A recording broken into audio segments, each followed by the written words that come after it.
கலைக்காகத்தான் நீயும் உயிர் கலந்தாடுவோம் நாள் மகனேவா.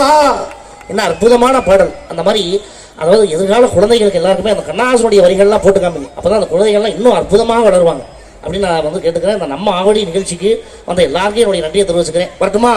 என்ன பாப்பா ஓகேவா? இன்னைக்கு இந்த நிகழ்ச்சிக்கு வந்திருக்க எல்லாருக்குமே என்னுடைய நன்றிகளை தெரிவிச்சுக்கிறேன். இன்னைக்கு ஆவடியில் வந்து அம்மா நல்லா இருக்கீங்களா? சாப்பிட்டீங்களா? நீங்க இருந்து சாப்பிட்டு தான் போகணும். உங்களுக்கு எல்லாருமே நாங்கள் வந்து சாப்பாடு போடுறோம். நீங்க பசிக்குதுன்னா நீங்க அங்கே போய் சாப்பிடலாம். எதுக்காக சொல்றேன்னா இன்னைக்கு ஆவடிக்கு எல்லா மக்களும் திரண்டு வந்து இன்னைக்கு நீங்க சூப்பர் ப்ரோ. ஸோ அவருக்கான அன்பு என்னைக்குமே மாறாது. ஸோ கடைசியா ஐயா சென்னை கார்பரேஷன் நடத்துறாங்க. இனி மாட்டி விட்டுறாதீங்க. ஸோ சிஎம் வாய்ஸ்லாம் பேசலாம். த்ரூட் இதுவாக இருக்கிறதுனால பேச முடியல. கடைசியா அப்துல் கலாம்